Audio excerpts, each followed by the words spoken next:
Good morning, everybody. This is the TSMU fan here, and today we'll be reviewing Day of the Diesels for the next entry in the 75th anniversary review-a-thon.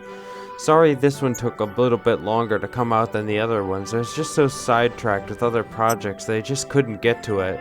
But anyways, without further ado, let's start this video off.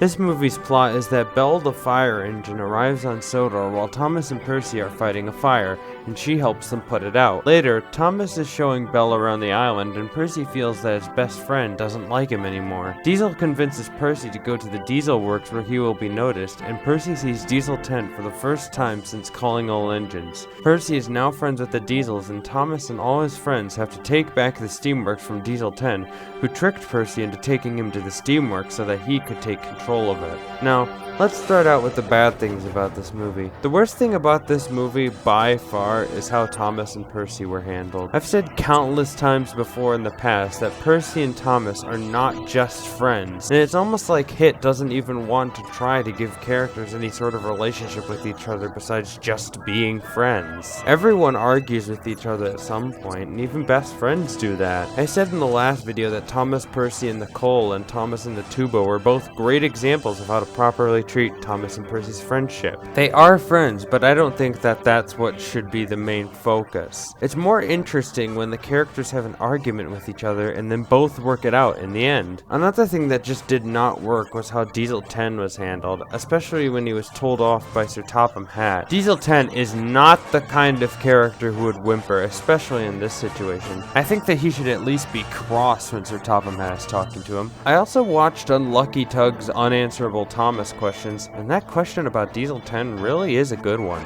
What is stopping Diesel 10 from getting so fed up that he lashes out at Sir Topham Hatt and attacks him? Well, I guess this is supposed to be a kid's movie, and having Diesel 10 pull another Mr. Conductor and throw him around the steamworks wouldn't be too appropriate for a movie like this. Another thing that I noticed is when all the engines are charging to the steamworks to take them back from Diesel 10, who is doing all the engines' work? They even show Emily waiting at the docks for what I can assume is probably a delivery, so if she just left with the other engines, who would do that job in her place? But anyways, I really like the scene of the engines all charging together to the steamworks, so I won't say anything more about that. I also noticed that when Percy sees Diesel 10 in the Diesel Works, wouldn't he know not to trust Diesel 10? He knew that he was evil in Magic Railroad, so why is this movie acting like Percy doesn't know that Diesel 10 means trouble? Another thing that I didn't necessarily like was the character design of Belle. Belle's original basis is a modified BR standard 4MT tank, which has water cannons on its boiler and a big brass bell. This character design is really unrealistic, but come on, look at Flynn! Flynn always reminds me of those trucks that sometimes run on the tracks, and if I'm being honest, the concept of a railway fire engine isn't a bad idea. I mean, they could probably get to certain areas that a normal fire truck can't go to. I also recently discovered by looking on the wiki that apparently the inspiration for Belle having her water cannons came from some of the LBSCR D1s wearing firefighting equipment,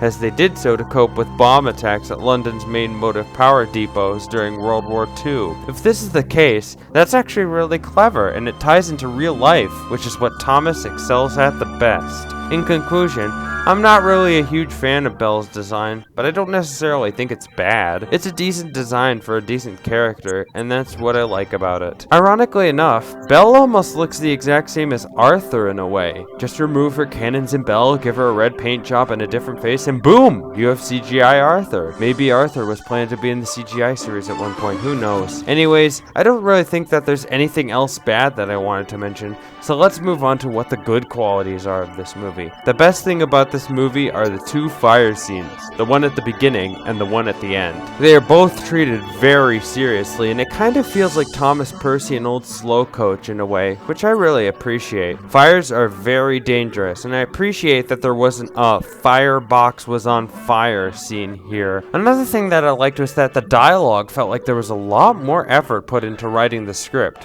One of the narrator's lines says, Percy puffed into the Diesel Works and into the shadow of Diesel 10. I mean, holy cow! Now that is dark and interesting instead of just having the characters say simple lines every single time. Dark and mysterious things leave your audience with more to think about. I mean, just look at Duncan get spooked.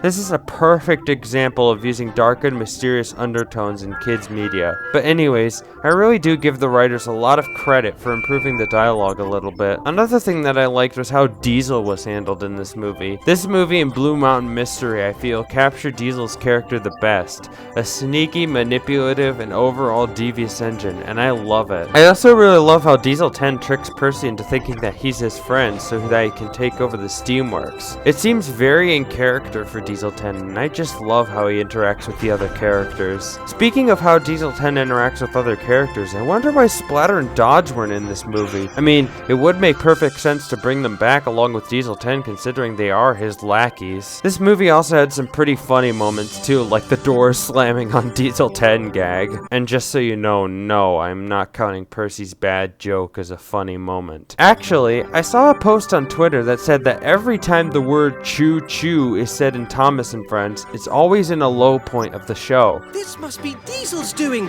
Choo-choo! A choo-choo train. That's kind of interesting, and I'm fully expecting this word to make a comeback and all engines go. Another thing that I really liked here was the music. I mean, listen to the opening theme. The use of those bells is amazing, and I definitely feel that Hartshorn always does a great job with providing all the bad Thomas movies with extraordinary soundtracks so that they are worth watching. I also noticed that throughout the movie, Hartshorn used renditions of Percy's Season 8 theme, which I think was a really nice touch. Speaking of Percy, I've recently just noticed that when Flynn is in Percy's spot at Tidmouth Sheds, Percy actually cries because he thinks he's been replaced. In a way, I actually feel like this scene was very well done because Thomas was put in the same situation in The Great Discovery with Stanley. Additionally, seeing Percy cry is kind of heartbreaking, and it really makes you feel sorry for him. Anyways, I think that's really all the good things that I'd like to mention about this movie, so let's move on to the miscellaneous things that I noticed in the movie. The biggest thing that I noticed from looking on the wiki was that apparently Splatter, Dodge, and Dennis were going to return in this movie. I guess they decided against this and turned them into 3 new characters, Paxton, Sydney, and Norman. I find it so weird that Paxton and Sydney are the only characters of this bunch to have spotlights later on in the CGI series, like Paxton in Blue Mountain Mystery and the season 20 episode Sydney Sings. So I ask,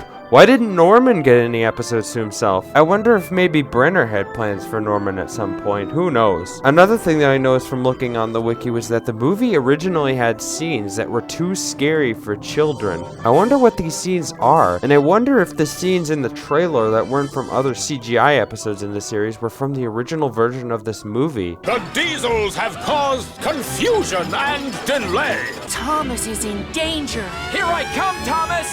Fiery Flynn to the rescue! I mean, I have heard people joking about a Day of the Diesels director's cut, so this doesn't really seem too far out of the realm of possibility for me. Additionally, the wiki lists a goof that when Diesel 10 says the Steamworks is ours, Rupert Degas can be heard as Diesel 10. The Steamworks is ours! So, what if this line is actually from the original work print of the movie? This is really interesting to talk about, but as far as the original version of Day of the Diesels goes, we only have one picture from this supposed early version of the movie, which is of Diesel 10's introduction scene, which was originally supposed to take place at dusk. As I said before, this is extremely interesting, but I don't think that we'll be able to find out anything more about the early version of this movie. Another thing that I noticed from looking on the wiki was that this movie was released the same year that the last new Railway series book, Thomas and His Friends, was published. You know, it really amazes me that the Railway series was able to go on for so long while the show was in its worst years. But anyways, I'm getting off topic. I think that's really all that I have to talk about regarding the movie itself. However, there is something else that I'd like to mention about this movie. In 2011, a user under the name of Sir Top Scam Fat uploaded a video onto YouTube of supposed leaked footage from Day of the Diesels. This video featured a scene of Diesel backing into an edited Steamworks as Thomas makes his way inside. He then stares in shock as Diesel 10's claw snaps and chomps in front of him. A crane then picks picks Thomas up, and Diesel 10 laughs at him as he dangles in the air. This video has become particularly infamous, and a contest was even held where people would remake the video. I very vaguely remember watching a certain contest entry, but I wasn't scared. I was just confused. I was wondering what the heck just happened, and after a long time, I just kind of forgot about it. But looking back on it today, I have to say that for a 2011 video, this is extremely well edited and put together. I've seen many comments on a re-upload of that video saying that a lot of people were apparently really scared of this when they were little. That just goes to show how effective the editing was and how well the video was put together. I don't think it's scary anymore, but I can definitely see how watching this as a kid could give you nightmares. I also recently found another video from this person where they uploaded a deleted scene from Misty Island Rescue. Again, the editing is pretty good here, but I bet $5 that the audio was ripped from another movie or something. Unfortunately, this person's channel must have gotten deleted. Otherwise, people wouldn't be uploading the original video onto YouTube. I really give this person a lot of credit, and I have to say, they made really good edits here. Anyways, I think that's really all I wanted to talk about for this movie, so I'll end the video here. This movie was definitely a lot better than Misty Island Rescue, and I love the improvement here. Definitely a lot better than the previous movie, and a good way to bring back Diesel 10, but it definitely needed improvement in some areas. Anyways, that's the end of this video, and make sure to like and subscribe for more review videos like this one. This is the TSMU fans signing out.